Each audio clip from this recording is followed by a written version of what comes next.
मैं आपको बताना चाहता हूं ताकि आप इसको उन लोगों तक पहुंचाएं जिनको इसकी ज़रूरत है। ऐसे बहुत सारे लोग हैं लाखों में जो हर दूसरे दिन या तीसरे दिन डायलिसिस कराते हैं।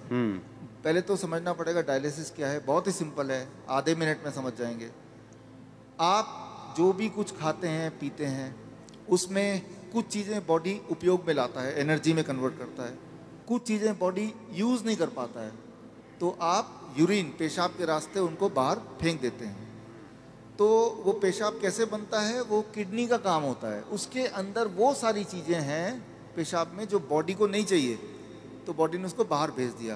क्रेटनाइन है, यूरिया है, यूरिक एसिड है, ऐसे बहुत सारी चीज़ें हैं, छोटे मोटे प्रोटीन हैं अलग अलग तरह के जो बॉडी को नहीं चाहिए। तो बॉडी ने पेशाब किया, आप बोलेंगे अरे मुझे पेशाब आ रहा है, तो वो किडनी ने बाहर भेजने का तैयारी कर ली है और आप गए और आपने अपने आप को हल्का किया, ठीक हो गया। ये तो हुआ नॉर्मल।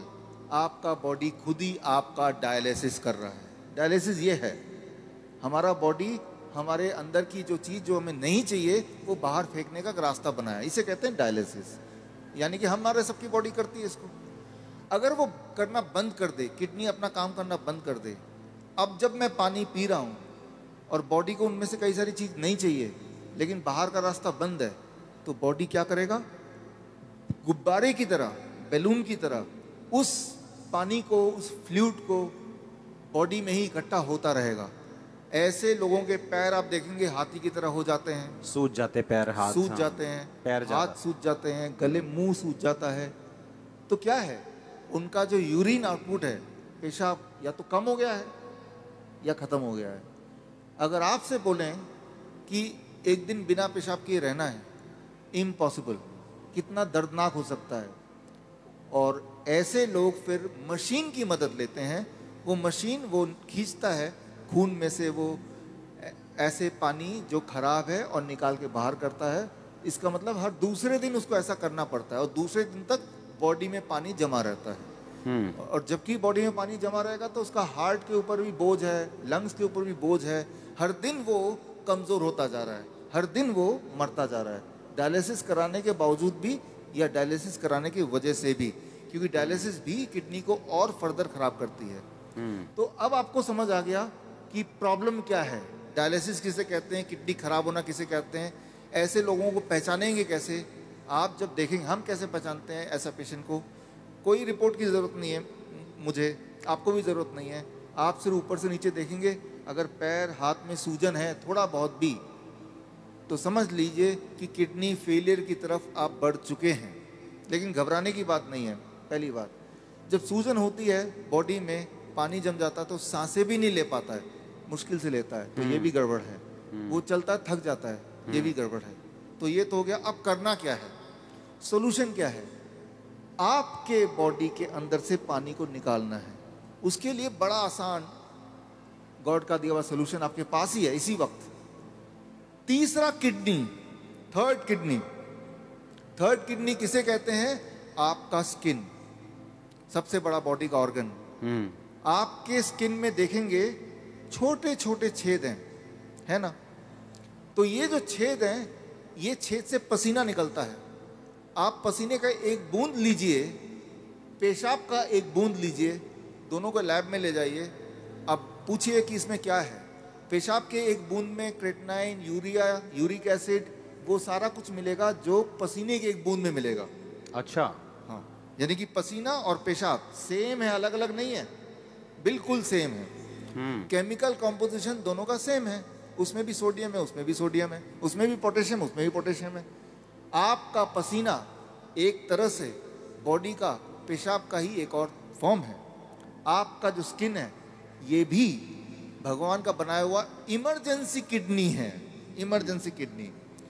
तो उस इंसान का जिसके दोनों किडनी खराब हो गए, अब क्या करेंगे, ये जो स्टेपनी है, मैं इसको स्टेपनी बोलता हूँ। आपकी गाड़ी का एक टायर पंचर हो गया, आप स्टेपनी यूज करते हैं ना, तो हम बोलते हैं कि ये स्किन को यूज कर लो, स्किन से बाहर निकाल दो। अब सवाल आता है स्किन से कैसे निकालें। स्किन से निकालने के तरीके, अभी बाथटब का वीडियो प्लीज चला दें।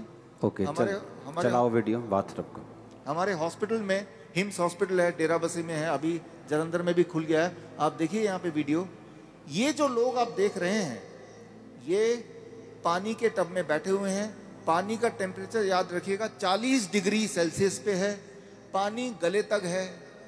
गले तक पानी अगर हो, उसका टेम्परेचर अगर 40 डिग्री सेल्सियस मेंटेन कर पाएं और ये लोग अगर 2 घंटे बैठ पाएं तो 2 घंटे के अंदर 2 घंटे सुबह शाम के एक बार या फिर 1-1 घंटा 2 बार। अच्छा, ऐसा करने से, ये सारे किडनी पेशेंट हैं, ये वो पेशेंट हैं जो हर दूसरे तीसरे दिन डायलिसिस कराने जाते थे, लेकिन अब वो जाते नहीं हैं। क्यों? क्योंकि वो अब ऐसा करते हैं, इससे उनकी तीसरी किडनी से वो सारा जो मल है जो पेशाब के रास्ते नहीं निकल पा रहा था वो निकल जाता है। पहली बात। दूसरी बात, और ऐसे टब में, कोई भी टब में बैठ जाना है, कोई भी टब में, कोई भी टब हो, और उसमें जो पानी है उसे 40 डिग्री पे ही रखना है। 40 डिग्री पे रखना। और नापना कैसे? थर्मामीटर से। थर्मोमीटर आप 150-200 रुपए का मिल जाएगा। पानी नापने वाला जो पानी नापने वाला स्पेशल थर्मामीटर, स्पेशल थर्मोमीटर 150-200 में मिल जाएगा। हाँ, उसको चेक करते रहना कि वो 40 डिग्री पे मेंटेन रहे। अगर कम हो गया, गर्म पानी डाल लेना है, गर्म पानी डाल देना है। 2 घंटे बैठना है। 2 घंटे बैठना है। ये टेम्परेरी सोल्यूशन है कि किडनी हील भी होगी? इसमें मैं आता हूँ। हाँ, ये किडनी हील होगी, लेकिन कैसे? 2 चीज होगा उसके साथ। आप अगर ये करेंगे तो एक्सपेरिमेंट करने के लिए उस इंसान का पहले आप बोलिए कि वजन करे, क्योंकि वजन में वो अंदर पानी है। 2 घंटे बाद दोबारा वजन करेंगे तो आधा किलो, 1 किलो, 1.5 किलो वजन कम मिलेगा। मतलब बाहर आ गया, वो बाहर आ गया। पहली बात। आप एक और काम करें, उनके पैरों के सूजन के फोटो खींच लें। 2 घंटे बाद दोबारा देखें, अरे सूजन कहाँ गया? अरे बाहर चला गया, उसको बॉडी ने बाहर भेज दिया। एक और काम करें, किडनी पेशेंट की एक दिक्कत होती है, उनका बीपी बहुत हाई रहता है। क्यों? गुब्बारे को जैसे फुलाएंगे तो प्रेशर बढ़ गया ना, तो बॉडी भी तो गुब्बारे की तरह फूल रही है, पानी अंदर डल डल के, तो प्रेशर बढ़ता जा रहा है। तो चाहे कितनी भी दवा खा लें किडनी का पेशेंट, प्रेशर उनका बहुत ज़्यादा होता है, ब्लड प्रेशर। अच्छा, लेकिन तो अब पहले प्रेशर नाप लें, ज़्यादा ही मिलेगा, 200/100। अब पानी में बिठाएं, और अब पानी में बिठाने के बाद 2 घंटे बाद दोबारा प्रेशर नापें, तो प्रेशर कम हो जाएगा। कम से कम 40 यूनिट कम हो जाता है, किसी का 20 यूनिट कम हो जाता है, लेकिन कम जरूर होता है, हर एक का कम होता है। तो जो मेन सिम्टम होते हैं किडनी पेशेंट के, वो सारे सिम्टम एक क्लासिक सिम्टम होता है। मोस्टली बोलते हैं कि किडनी आपकी श्रिंक हो गई है जी, किडनी सुंगड़ गई है, सिकुड़ गई है, वो काम नहीं कर रही। हाँ, वो फिर से बढ़ेगी कि नहीं बढ़ेगी, ऐसे ही रखना पड़ेगा पेशेंट को? ये बड़ा इंटरेस्टिंग है। ये सवाल बहुत सारे पेशेंट ठीक होने के बाद भी पूछते हैं। ठीक होना कैसे पता चल गया? कि अब उनको ये करने की ज़रूरत नहीं है। 3 महीना लगातार करने के बाद अब करने की ज़रूरत ही नहीं है। अब पेशाब भी नॉर्मल हो रहा है, सूजन भी नहीं आ रही है, ब्लड प्रेशर भी नॉर्मल है, यानी ठीक हो गया। लेकिन वो क्रिएटिनिन और यूरिया, क्रिएटिनिन भी नॉर्मल आ गया, यूरिया भी नॉर्मल आ गया, यूरिक एसिड भी नॉर्मल है, सारा कुछ नॉर्मल हो गया। हाँ, ब्रीदिंग भी नॉर्मल है। साइज किडनी का। अब आता है साइज। तो साइज के लिए वो बोलता है तो DTPA स्कैन करने बोलते हैं। हालांकि हम रिकमेंड नहीं करते, लेकिन स्कैन कराते हैं। तो पहले वाला साइज उसके पास था, पहले भी स्कैन कराया था, 3 महीने बाद दोबारा स्कैन कराते हैं। तो स्कैन में वो साइज बढ़ी हुई दिखाई देती है। मतलब वो किडनी जो है वो बढ़ चुकी है, फिर से साइज उसका अच्छा हो रहा है, अच्छा हो गया। और ये स्कैनिंग बताती है। हाँ, और वो जो स्कैनिंग बताती है, वो स्कैन पहले और बाद के वो किताब में है। और ये किताब मैं चाहता हूँ कि आपके हाथों से इसका लॉन्च हो जाए। हाँ, ठीक है। हाँ, और ये जो किताब को बनाने में, ऑब्जर्वेशन स्टडी में जिन्होंने मुख्य भूमिका निभाई है, हमारे डॉक्टर संजीव सूद जी हैं। आप भी एक बार आ जाएं। डॉक्टर गगन है, ये भी आ जाएं।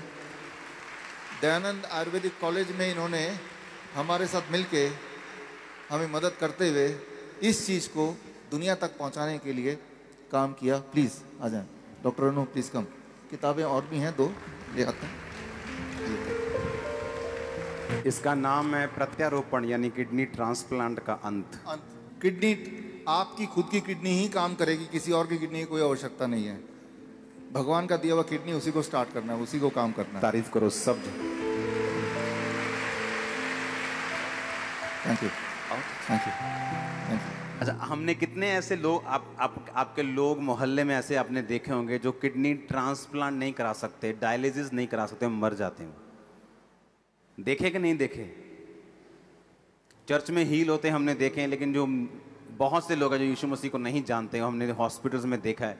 मेरे फ्रेंड्स हैं जो हॉस्पिटल्स चलाते हैं चैरिटेबल, वो बताते हैं कि किडनी पेशेंट किस तरह से आते हैं और उनके पास मशीन्स नहीं है, उनके पास स्ट्रक्चर नहीं है और लोग ऐसे ही मर रहे हैं।